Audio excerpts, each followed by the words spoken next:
monde et bienvenue dans le garage de Toyota, plus spécifiquement à Plano, au Texas, dans les bureaux chefs du constructeur, où on nous a présenté il y a quelques jours le Toyota RAV4 2026. On y reviendra évidemment. On parlera également du Toyota CHR et de ce magnifique petit musée qui n'est malheureusement pas ouvert au public, mais que j'ai quand même pu visiter. Très intéressant comme endroit. Tout d'abord, réponse à la question de la semaine dernière. Quel Infiniti a été commercialisé uniquement aux États-Unis au début des années 90, boudant le marché canadien? Bien, la réponse, c'est la Infiniti M30, un coupé qui était basé sur la Nissan Léopard japonaise, une voiture qu'on a aussi offerte en décapotable, mais qui a rapidement quitté le marché américain, faute de succès. Alors, on va parler évidemment du Toyota RAV4 2026, véhicule d'importance pour le marché canadien, plus de 77 000 unités qui ont été vendues l'an dernier au pays. On sait aussi que c'est un véhicule fabriqué au Canada et ça demeurera le cas pour le RAV4 hybride parce que désormais, il n'y a plus de version à essence traditionnelle. C'est uniquement des RAV4 à motorisation hybride, sinon hybride rechargeable, qui dans ce cas seront fabriqués du côté du Japon. 5 déclinaisons du RAV4 hybride seront offertes au Canada pour 2026, à commencer par une version LE à 4 roues motrices, qui veut dire que l'ensemble des modèles sont dotés des 4 roues motrices. Alors, LE, XLE, ensuite vous allez avoir la version Limited et finalement le modèle Woodland, qui est une nouveauté, un modèle qui vient essentiellement remplacer le RAV4 Trail qu'on connaît actuellement. Alors, un véhicule un peu plus haut sur pattes avec des pneus plus agressifs, avec une suspension rehaussée, un habillage plus sportif incluant une galerie de toit qui est surélevée, une calandre scindée en deux, bref, un look franchement réussi. Et évidemment, on conserve cette possibilité de remorquer des charges atteignant 3500 livres. Et ça sera le cas pour la majorité des RAV4 qui seront offerts pour 2026, à l'exception du modèle LE de base et sinon à l'exception de la version sportive dont je vous parlerai dans quelques instants. Parce qu'on passe maintenant à la version hybride rechargeable, aux technologies hybrides rechargeables. On ne mentionne pas la taille de la batterie qui semble avoir grossi légèrement.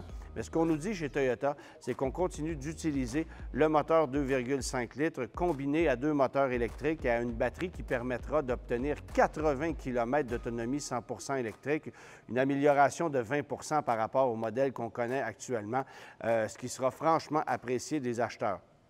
Et la version hybride rechargeable sera elle aussi offerte en 4 déclinaisons. Alors, vous allez retrouver le modèle SE, XSE, XSE avec ensemble technologie et une nouvelle version GR Sport avec un habillage beaucoup plus dynamique, gros béquet arrière, jantes de 20 pouces, étrier de frein peint en rouge, un habitacle noir avec surpiqûre rougeâtre, avec pédalier métallique. Bref, vraiment un véhicule qui a une belle attitude au niveau esthétique.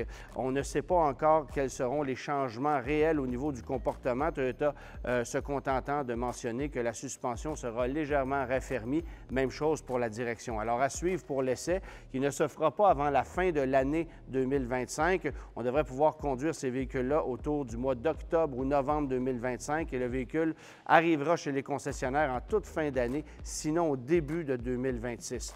Mais cette version GR Sport, pour moi, elle prend tout son sens dans la mesure où le RAV4, c'est désormais le VUS compact le plus puissant, toutes catégories confondues. Évidemment, si on fait fi des modèles électrifiés qui sont aussi offerts sur le marché, 320 chevaux de puissance, alors une augmentation de 18 chevaux par rapport au modèle qu'on connaît actuellement. Et évidemment, si vous optez pour un modèle hybride traditionnel, c'est 236 chevaux de puissance. Alors là aussi, une majoration par rapport au RAV4 qui est actuellement commercialisé chez nous et qui fait 219 chevaux dans sa version hybride. Je vous parle maintenant du CHR, autre nouveauté qui a été dévoilée par Toyota un peu plus tôt cette semaine. On ramène le nom CHR au Canada après quelques années d'absence. On sait que ce véhicule-là a été vendu vers la fin de 2017 jusqu'en 2022 sur le marché nord-américain. On a renouvelé le modèle qui est toujours offert sur le marché européen, disponible en hybride et en hybride rechargeable sur ces marchés-là. Mais chez nous, évidemment, le CHR, c'est un véhicule qui se voulait une réplique au VUS urbain, au VUS sous-compact qui était déjà populaire sur le marché. Toyota n'avait pas de joueurs dans ce segment-là. Alors, on a répliqué à la hâte avec le CHR, mais qui n'était pas compétitif face à ce que proposait la compétition, notamment la Subaru Crosstrek. On a ramené ensuite le Corolla Cross, qui est toujours sur notre marché, un véhicule évidemment qui est beaucoup plus polyvalent, plus pratique pour les familles, pour les acheteurs qui cherchent un véhicule de ce genre-là. Mais le CHR prend une autre tangente parce qu'évidemment, ce sera un véhicule désormais 100% électrique et dont le format se compare à celui d'un Hyundai Kona électrique. Kia Niro sera en compétition aussi avec la future Nissan Leaf qui devrait être dévoilée dans les prochains mois. Et ce qui est intéressant avec le CHR, c'est qu'on pourra l'obtenir en version à 2 roues motrices, SE, ou en version XSE à 4 roues motrices, où là, la puissance est de 338 chevaux. Si vous voulez mon avis, inutilement puissant, parce que c'est un véhicule qui bouclera le 0-100 km/h en environ 5 secondes.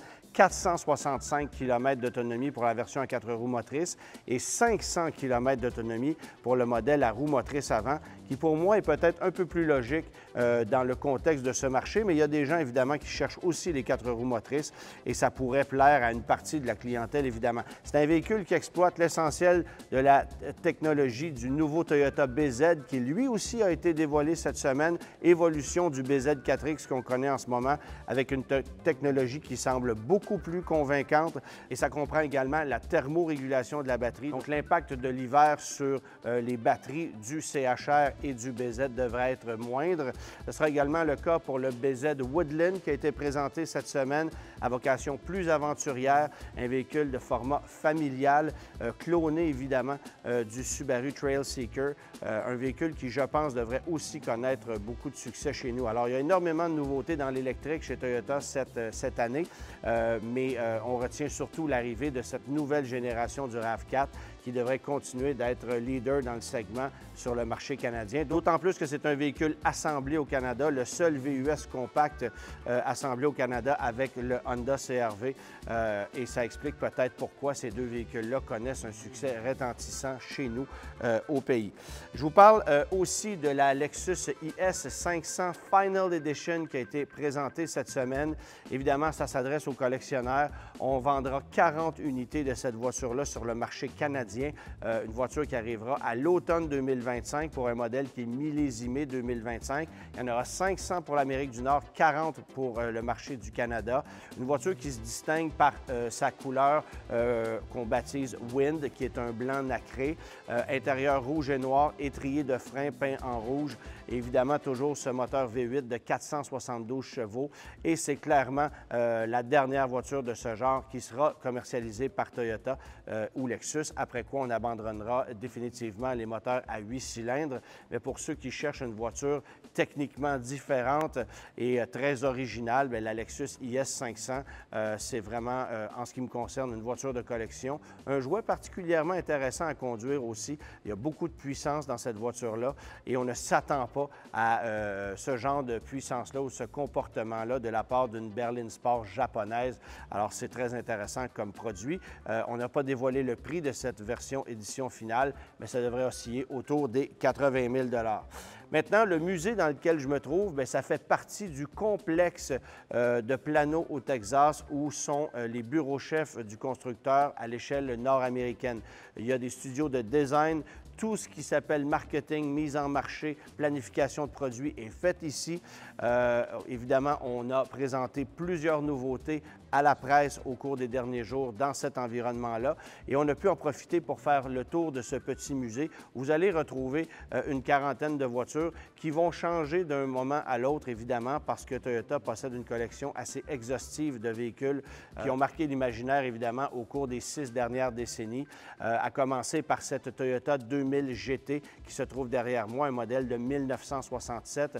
Pour moi, un des plus beaux designs que le Japon n'a jamais créé en matière d'automobile. C'est une voiture magnifique, moteur 2 litres, 150 chevaux, boîte manuelle 5 rapports. Évidemment, une voiture qui n'a pas été vendue sur le marché nord-américain, c'était uniquement japonais, mais c'est une voiture, évidemment, qui a inspiré beaucoup d'autres modèles qui ont été commercialisés dans le futur.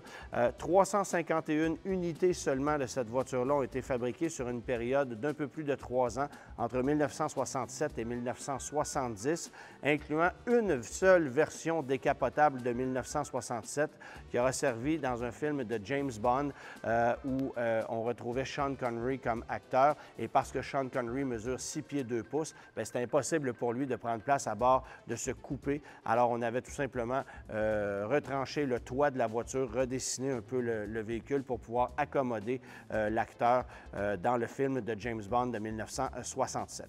Et en terminant, question de la semaine, quelle est la Toyota qu'on relance cette année en hommage à un modèle des années 80? Réponse la semaine prochaine.